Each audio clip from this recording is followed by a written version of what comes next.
الشيطان الرجيم بسم الله الرحمن الرحيم الحمد لله رب العالمين والصلاة والسلام على مبعوث رحمة للعالمين حبيبنا محمد وعلى آله وصحبه أجمعين ومن اقتفى أثره إلى يوم الدين وبعد. قالوا سبحانك لا علم لنا إلا ما علمتنا إنك أنت العليم الحكيم رب اشرح لي صدري ويسر لي أمري واحلل عقدة من لساني يفقهوا قولي ولا حول ولا قوة إلا بالله العلي العظيم.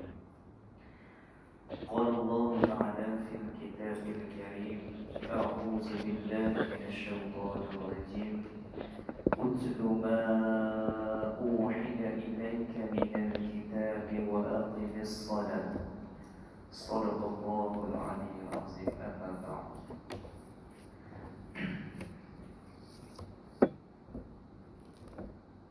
Yang dihormati tuan-tuan, puan-puan, hadirin hadirat muslimin dan muslimat, para jemaah yang dirahmati Allah Subhanahu wa taala sekalian.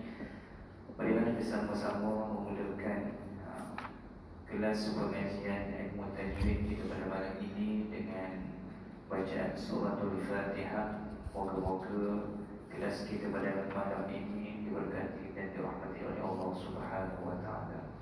Al-Fatihah. أعوذ بالله من الشيطان الرجيم بسم الله الرحمن الرحيم الحمد لله رب العالمين الرحمن الرحيم مالك يوم الدين إياك نعبد وإياك نستعين اهدنا الصراط المستقيم صراط الذين أنعمت عليهم غير المغضوب عليهم ولا الضالين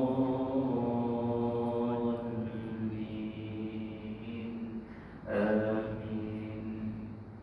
نعوذ بالله السميع العليم من الشيطان الرجيم بسم الله الرحمن الرحيم اللهم افتح علينا حكمتك وانشر علينا من خزائن رحمتك يا أرحم الراحمين رب اشرح لنا صدورنا ويسر لنا أمورنا واحلل عقدة من ألسنتنا يفقهوا قولنا يا الله يا الله يا الله يا أرحم الراحمين والحمد لله رب العالمين. Baik, apa khabar tuan-tuan, puan-puan, sihat? Alhamdulillah. Alhamdulillah, syukur kita kepada Allah Subhanahu wa taala kerana pada malam ini tuan-tuan dan puan-puan dapat kita menyambung yang mana sekian lamanya kita berhenti tertanggung disebabkan ustaz ni sangat sibuk. Ya tuan-tuan, minggu ni insya-Allah dapat. Besok nak pergi pula ke Sungai Sipul. Ada perlawanan Karnival Sukan Guru Pendidikan Islam Sekolah Rendah di Negeri Perak. Pertandingan Peringkat Negeri lah. Besok saya masuk dakwah, kita berdoakan insya-Allah agar semua taktikal kita jadi insya-Allah besok. InsyaAllah. Baik tuan-tuan yang dirahmati Allah Subhanahu wa taala, baik pada malam ini kita cuba habiskan pembahagian manfaati iaitu pada muka surat. Tuan-tuan boleh rujuk muka surat 104 104. Kita akan habiskan yang mana hukum mak badan di bawah tajuk ataupun di bawah pembahagian manfaati yang disebabkan oleh hamzah. Manfaati disebabkan oleh hamzah terdapat 4 pecahan, iaitu mad muttasil, mad munfasil, mad silah kubra, dan yang terakhir untuk kita habiskan pada malam ini insya-Allah iaitu mad badal. Baik, sebelum kita terus kepada mad badal, mari kita sama-sama tuan-tuan dan puan-puan yang dirahmati Allah Subhanahu Wa Taala, kita mendengar sedikit berkenaan dengan hadis fadilat membaca Al-Quran. Hari ini kita akan sentuh pada hadis yang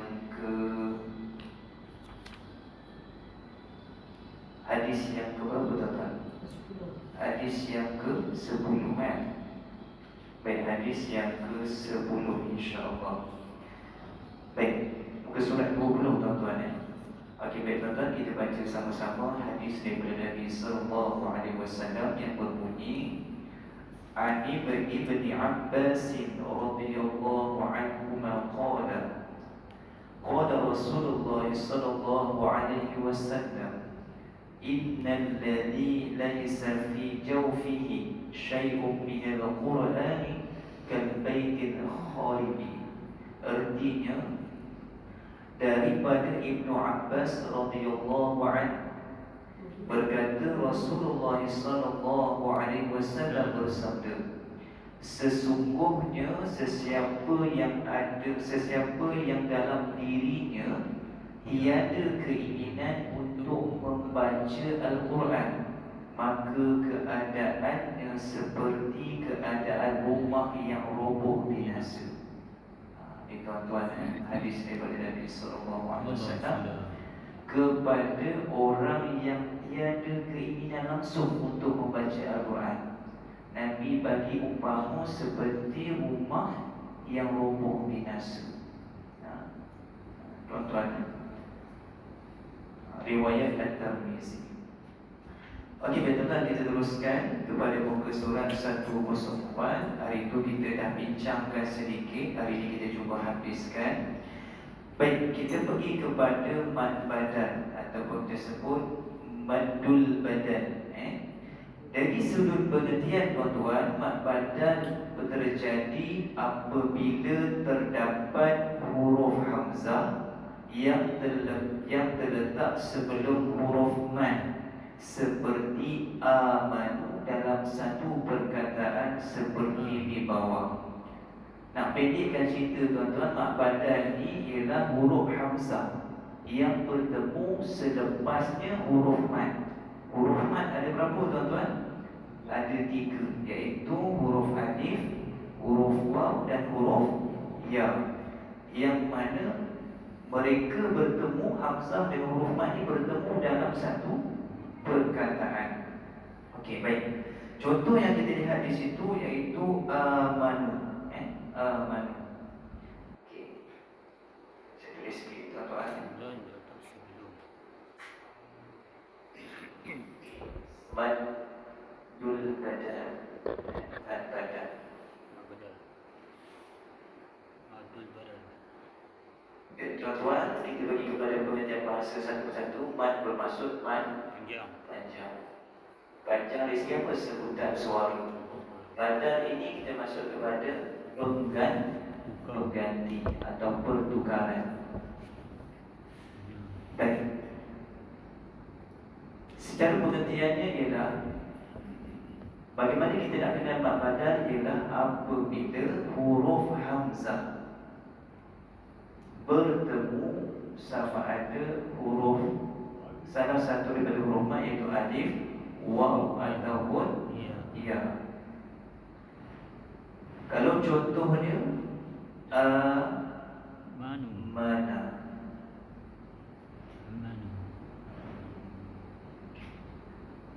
Kalau waw, tu.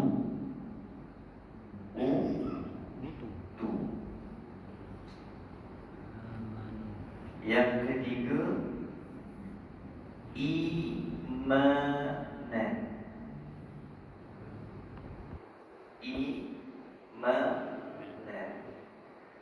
Kalau kita lihat di sini, bagaimana pengertian secara asalnya kita kenal mad badal ialah pertemuan di antara huruf hamzah dengan huruf mad. Kalau huruf alif hamzah dengan alif kita lihat di sini terdapat huruf hamzah dan selepasnya ini adalah huruf mad.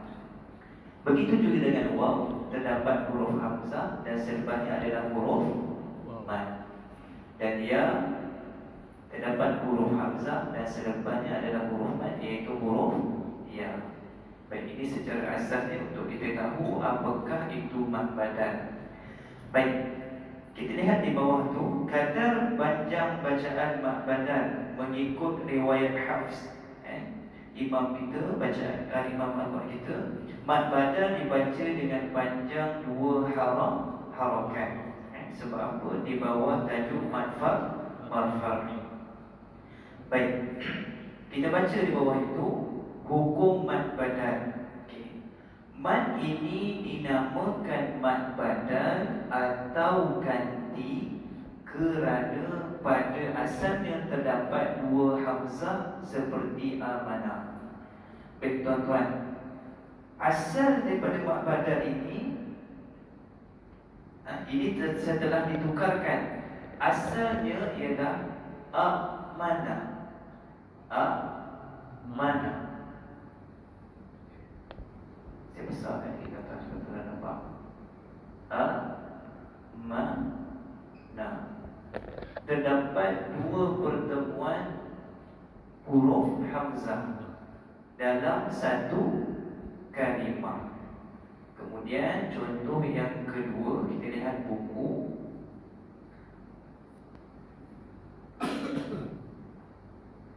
Utu setelah ditukarkan pada asalnya ialah apa tuan-tuan?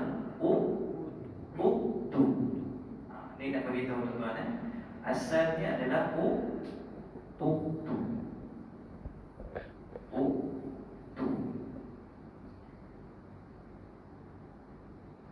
Dan yang terakhir hamzah bertemu dengan hamzah selepas hamzah bertemu dengan huruf mad, iaitu hurufnya asalnya kalau kita dah tukar imanan, kalau boleh tukar dia akan jadi imanan. Imanan.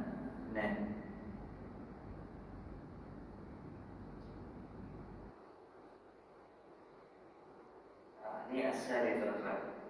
Sebelum kita badarkan, okey, kenapa kita kena tukarkan? Kenapa kita tergantikan? Sebab dari segi bacaannya amat sukar untuk kita baca.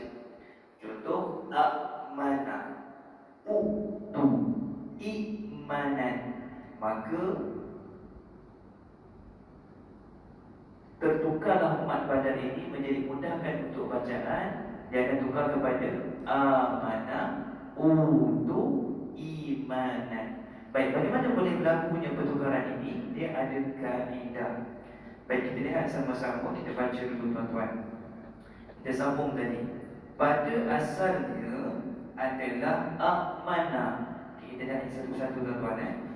Pada asalnya adalah amanah. Oleh itu ditukarkan hamzah yang kedua. Ingat tuan-tuan, asalnya ialah pertemuan di antara 2 hamzah dalam satu kalimah yang berlaku di awal perkataan. Okey, baik. Kita sambung lagi. Ditukarkan hamzah yang kedua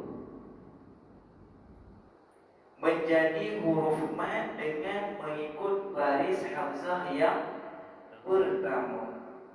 Jika hamzah yang pertama berbaris di atas seperti amanah, maka ditukarkan kepada huruf alif seperti amanah. Baik, kita lihat contoh satu per satu. Kita ambil contoh tadi. Asal tadi amanah. Amanah. Ini asal. Amanah. Okey, kaedah dia tuan-tuan, apabila hamzah berbaris 2 hamzah, baris hamzah yang pertama berbaris atas hamzah yang kedua sukun, maka hamzah kedua ini mesti mengikut baris, ataupun kita tukarkan baris mengikut hamzah yang pertama. Kaedah dia macam ni tuan-tuan. Apabila hamzah berada baris atas, maka kita tukarkan hamzah yang kedua tadi kepada huruf alif. Okay. Boleh jelas tuan-tuan? Boleh? Okay, segi pengarahan supaya tuan-tuan nampak. Okay, ini untuk yang pertama. Yang kedua, sekiranya hamzah berbaris di hadapan dan hamzah yang kedua sukun, maka kita tukarkan hamzah yang kedua ini berbaris mengikut hamzah yang pertama. Sekiranya hamzah pertama adalah baris depan, maka kita akan tukarkan hamzah yang kedua kepada huruf waw. Okey, boleh tuan-tuan? Nanti saya tunjukkan kaedah dia. Sekarang ni kita nak faham bagaimana pertukaran itu berlaku. Okey, yang ketiga. Okey, saya padam yang ni. Yang ketiga contohnya adalah imanan. Imanan kita ambil. Imanan. Hamzah yang pertama berbaris, hamzah yang kedua sukun ataupun baris mati. Okey. Bagaimana kita nak tukarkan ialah pertemuan di antara dua hamzah. Saya tulis di sini.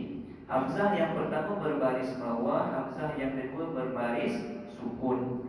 Maka kita nak tukarkan ialah hamzah yang kedua kena ambil tengok apa baris bagi hamzah yang pertama. Hamzah yang pertama berbaris kasrah ataupun baris bawah, maka kita tukarkan hamzah yang kedua. Hamzah yang pertama, ini yang kedua. Hamzah yang pertama, ini yang kedua. Kita tukarkan kepada huruf ya. Maka dia akan jadi seperti ini. Imanan. Okay, baik. Saya tunjukkan kaedah.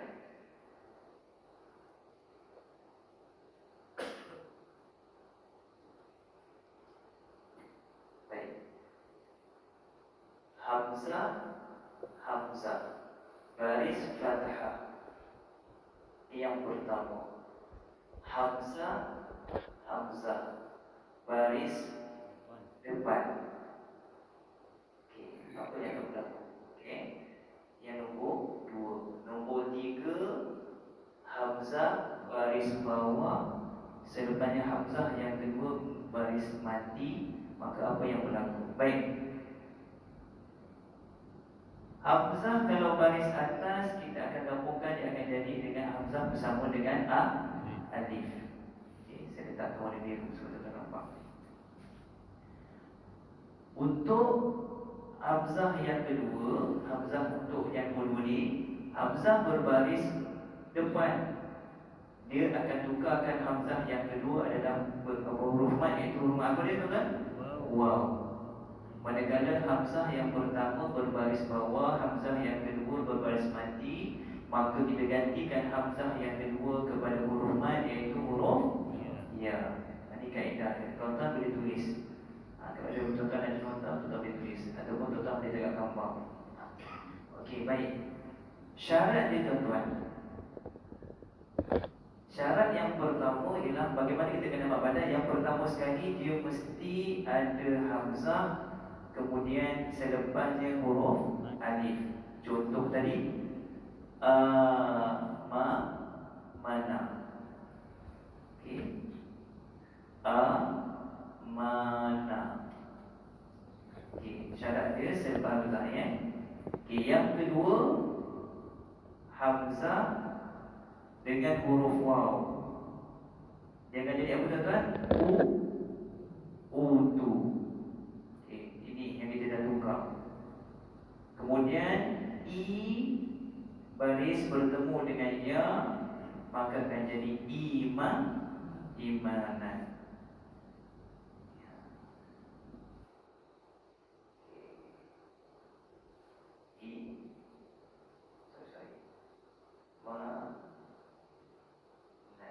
Okey, baik. Yang kedua, syarat yang kedua ialah mesti berlaku di awal kalimah. Apa yang maksudkan di awal kalimah? Yang ini berlaku di awal kalimah, berada di hadapan. Dan yang ketiga, jadi tiga syarat. Syarat yang pertama tadi, yang kedua awal kalimah. Okey, yang ketiga mesti berlaku dalam satu perkataan. Okey. Inilah hukum mad badal. Okay, secara asasnya, baik. Boleh tuan? Okay, saya pergi terusnya.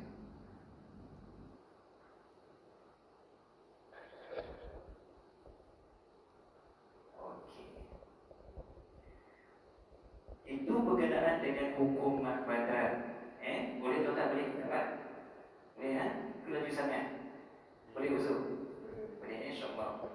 Akibat badal maksudnya seulang balik terjadi apabila huruf hamzah bertemu dengan huruf mad. Huruf mad ada 3, alif, waw, ya. Pada asalnya mad badal ini berlaku disebabkan pertemuan dua huruf hamzah dalam satu kalimah. Okey. Kenapa dia tukarkan mad badal? Sebab sukar untuk kita membaca dan menyebut kalimah tersebut. Itu dia punya sebab kenapa kita tukarkan. Okey, pada asalnya susah dan kemudian dimudahkan. Okey, baik. Dan yang kedua, kita tengok bawah tu tuan-tuan Kita sambung sikit lagi, kita habiskan baca. Maka ditukarkan kepada huruf alif seperti amanah. Okey, jika hamzah, ini yang kedua pula tuan-tuan yang saya telah tadi kita bagi mudah nampak.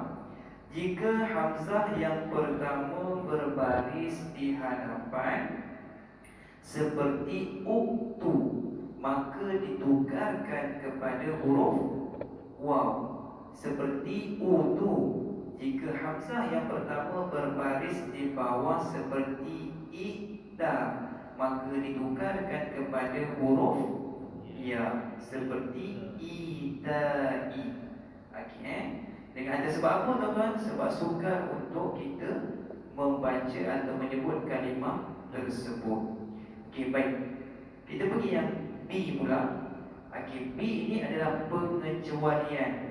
Sekiranya terdapat huruf hamzah yang terletak sebelum huruf mad, tetapi selepas mad itu terdapat huruf yang bertanda asli seperti al-ana atau huruf yang bersabdu seperti amina, maka ia tidak boleh dikategorikan kepada mad badal, malah ia tergolong dalam kategori mad lazim yang akan diterangkan pada keterangan yang akan datang. Okey, untuk pengecualian, okey, dia kata tadi apa? Pengarang kata apa? Hamzah selepasnya ada alif, dan selepas huruf alif mad, huruf mad ini terdapat tanda sama ada tanda sukun ataupun tanda syaddah. Maka ini tidak dikategorikan sebagai mad badal. Contoh tadi kita tengok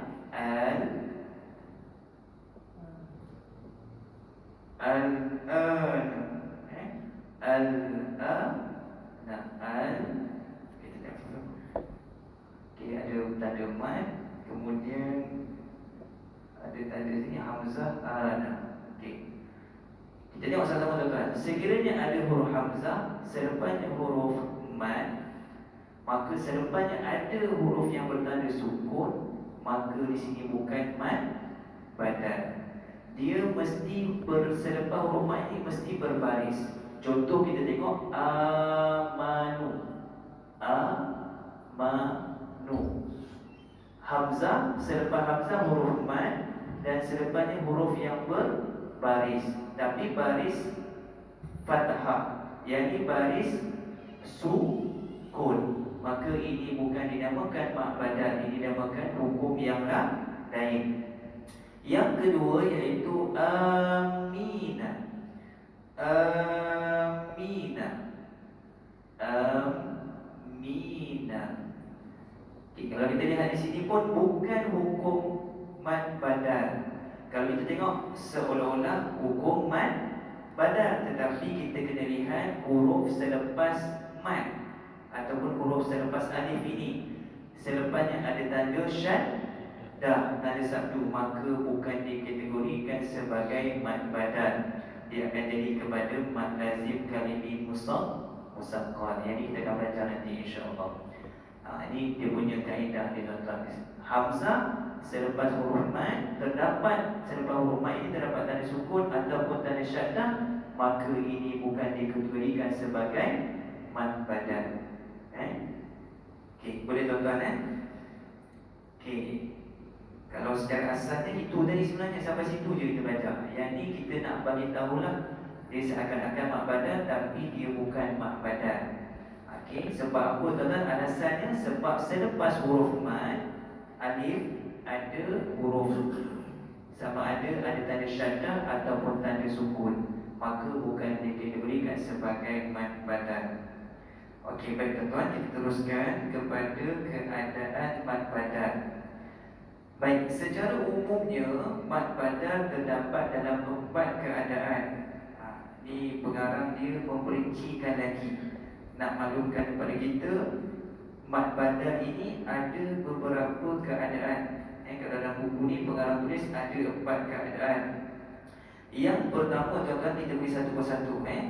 Mad badal boleh berlaku ketika wasal dan waqaf. Contoh yang dibagi kat situ tuan-tuan, amanar rasulu. Amanar rasulu.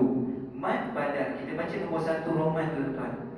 Mad badal ini terjadi dalam apa jua keadaan, sama ada ketika wasal sambung atau sewaktu waqaf, seperti amanar rasulu. Kalau sambung amanar rasulu, kalau waqaf aman. Maka di situ adalah hukum mad badal. Dia boleh sama ada berlaku ketika sambung ataupun ketika berhenti. Nak bagi tahu keadaan dia ataupun situasi dia. Yang kedua, mad badal juga boleh berlaku ketika wasal. Baik, kita baca nombor 2 Roman. Mad badal ini terjadi ketika wasal sahaja. Manakala ketika waqaf ia menjadi mad arid li sukun, seperti yastahzi'un. Kalau berhenti tuan-tuan jadi apa? Mad arid li sukun. Kalau kita sambung dia akan jadi mad badal. Okey. Apa bertemu apa tuan-tuan? Hamzah bertemu dengan huruf waw. Okey, kalau amanur rasul tadi hamzah bertemu dengan huruf alif. Okey, kena tahu tuan-tuan. Kena tahu kaedah dia Baik, yang ketiga, mad badal ketika waqaf ataupun ketika berhenti. Kita baca nombor 3. Mad badal ini terjadi ketika waqaf sahaja. Maksudnya mad badal ini terjadi ketika berhenti sahaja. Manakala ketika wasal ataupun manakala ketika sambung, ia menjadi mad yang lain seperti waja'u. Kalau kita berhenti dia akan jadi mad badal. Waja'u. Kalau kita sambung dia akan jadi mad yang lain. Waja'u. Ada ayat seterusnya. Maka dia akan jadi mad yang lain. Dia akan jadi apa tuan-tuan? Mad wajib muttasil. Dia akan tukar balik. Tapi kalau kita berhenti waja'u, maka jadi mad badal. Okey. Dan yang terakhir nombor 4, yang ni tuan-tuan kita kena faham betul Mad ini terjadi ketika memulakan bacaan. Okey, dia terjadi apabila kita nak mulakan bacaan. Okey. Seperti uktumina. Uktumina. Sebab tu dalam keadaan wasal ia dibaca dengan hamzah, iaitu betul tak saya baca tadi uktumina? Sebenarnya bacaan tu tidak betul. Okey. Kita lihat bersama-sama tuan. Sewaktu dalam keadaan wasal ia dibaca dengan hamzah, iaitu allazi tumina. Okey, kalau dalam keadaan sambung dia akan jadi allazi tumina.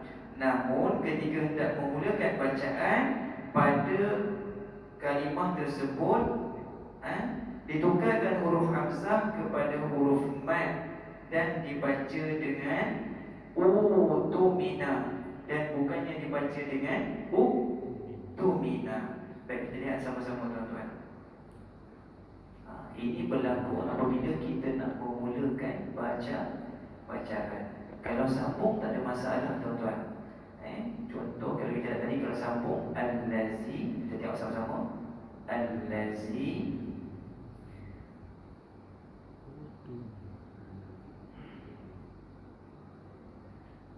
tumina. Allazi tumina.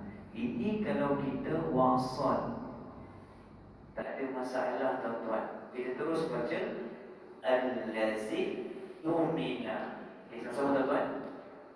Allazi tumina. Tiba-tiba kita nak mulakan bacaan, kita berhenti kat sini. Kita nak mulakan bacaan, ini masalah dia. Okey, masalah dia kita nak mulakan bacaan macam mana tuan-tuan? Adakah kita nak uktumina? Kalau kaedah dalam kaedah tajwid, kita ambil huruf yang ketiga. Bagaimana kita nak hidupkan huruf yang pertama? Kita kena tengok huruf yang ketiga. Alif, 1, 2, 3. Baris apa ni tuan-tuan? Baris depan kita bawa ke depan. Okey, ini dalam kaedah kalimah yang lain. Tapi dalam mad badan, okey, kita kena lihat kaedah yang kita belajar tadi. Okey, kita lihat sama-sama. Ditukarkan huruf hamzah kepada huruf mad.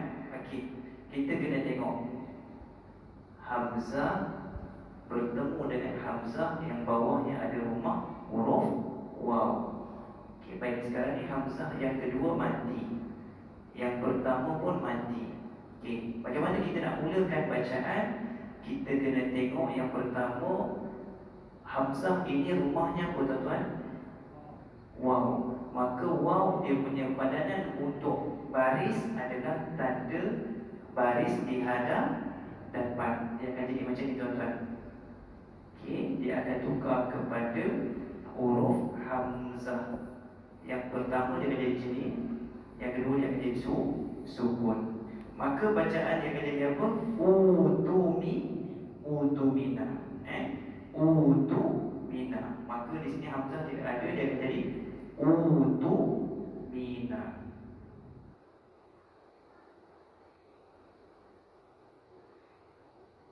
Okey, utumina. Okey, dia takkan jadi utumina. Okey. Dalam Al-Quran terdapat contoh mad badal yang lain bagi jenis ini seperti berikut. Okey, tuan-tuan boleh tengok belakang supaya kita nampak dengan lebih jelas lagi tuan-tuan. Okey, ada beberapa contoh ni tuan-tuan. Ada 6. Okey, baik, kita lihat yang pertama. Contoh tadi, allazi tumina amanatahu. Tak ada masalah sekiranya kita sambung. Yang masalahnya kalau kita nak memulakan bacaan. Bagaimana nak mulakan bacaan? Okay, asalnya kalau kita lihat situ, kalau bacaan yang salah dia akan bunyi apa tuan-tuan? Utumina. Tapi yang sebenarnya ialah utumina. Ini kena hati tuan. Kalau tuan-tuan nak selamat, tuan-tuan kena sambung lah. Kalau tak tahu kaedah, kita sambung. Kalau kita tahu kaedah, kita boleh buat macam tadi. Okey. Berdasarkan apa tadi? Berdasarkan huruf hamzah, rumah dia huruf apa? Waw. Maka hamzah yang pertama dibariskan dengan baris hadapan. Maka hamzah yang berada di atas rumah waw tadi kita buang. Dia akan jadi apa? Utumina. Begitu juga nombor 2, kita lihat sama-sama tuan-tuan. Wa qalu ya salihu tina. Kalau kita baca dalam keadaan bersambung tak ada masalah. Cuma kita nak masalahnya bila kita nak mulakan bacaan. Okey. Kalau kita baca di situ, adakah itina?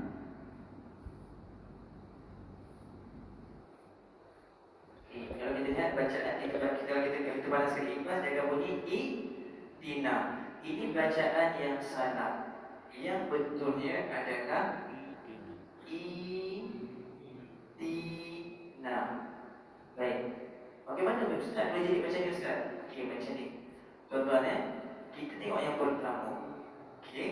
Kalau kita nak asal dia pada bacaan dia, ada tanda hamzah wasal, kemudian hamzah, kemudian tanah. Kejap tuan-tuan. Okey. Okey tuan-tuan, kita tengok balik kalau kita nak mulakan bacaan. Okey, bagaimana kita nak mulakan bacaan, nak bariskan yang pertama? Tuan-tuan kena tengok hamzah ini berada di rumah mana. Ini rumah apa tuan-tuan? Bawah ni. Ini adalah rumah ya. Maka kita gantikan di sini. Bila kata rumah ya, mesti berbaris bawah. Dia akan jadi na. Okey, yang hamzah ni kita buang. Dia akan jadi na. Okey. Baik. Begitu juga dengan nombor 3. Nombor 3 izan. Okey, saya padam balik. Tuan-tuan tengok bawah. Sekali kita habiskan. Kita tengok bacaan dia izan.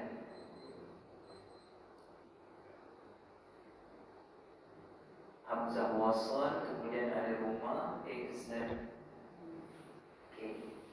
Baik tuan-tuan, kalau kita nak mulakan bacaan macam mana tuan-tuan? Kaedah dia yang pertama. Kita tengok apa? Hamzah yang kedua di rumah apa? Rumah ya. Bila ya, dia mesti kait dengan baris bawah. Maka dia akan jadi apa tuan-tuan? Izan. Dia akan jadi izan. Izan. Okey. Izan ni ada akan jadi macam ni tuan-tuan. Okey. Baik. Kemudian begitu juga dengan nombor 4. Kita lihat apa dia baca. Kalau salah apa tuan-tuan baca? Itu ni. Okey, kalau dari sudut kita nak memulakan bacaan, kita lihat hamzah berada di rumah mana tuan-tuan? Rumah huruf ya. Kalau ya, dia punya padanan barisnya adalah baris bawah. Maka dia akan jadi apa tuan-tuan? Itu ni. Okey, baik. Begitu juga dengan nombor 5. Summa tusaffan. Kalau kita nak mulakan bacaan, okey, kita nak mulakan. Kalau kita bacaan yang salah, dia akan punya apa? Itu. Tapi yang sebetulnya ialah kita lihat rumah hamzah. Rumah hamzah berada di bawah ya, maka kita tukarkan ya itu padanan barisnya adalah baris bawah. Maka dia akan jadi apa tuan-tuan? Itu. Itu. Okey. Tuan-tuan ada mesej, tuan-tuan gariskan hamzah itu berada di bawah huruf rumah ya. Baik, begitu juga dengan yang terakhir walil ardi ya taw'an. Kalau kita baca secara sambung tak ada masalah. Tapi sekarang ni kita nak mulakan bacaan, maka kita kena lihat hamzah itu berada di rumah mana. Ya, maka ya ini padanan barisnya adalah baris bawah, maka bacaan akan jadi itiya. Okey, baik. Wallahu ta'ala a'lam. Dan satu lagi insya-Allah minggu depan saya akan terangkan dia ada mad badal, mad syibhul badal. Mad syibhul badan. Saya terangkan terus tuan-tuan boleh kan? Okey, yang terakhir itu tuan. Mad badan kita tahu syaratnya tadi berada di awal perkataan. Okey, yang kedua namanya mad syibhul badan. Mad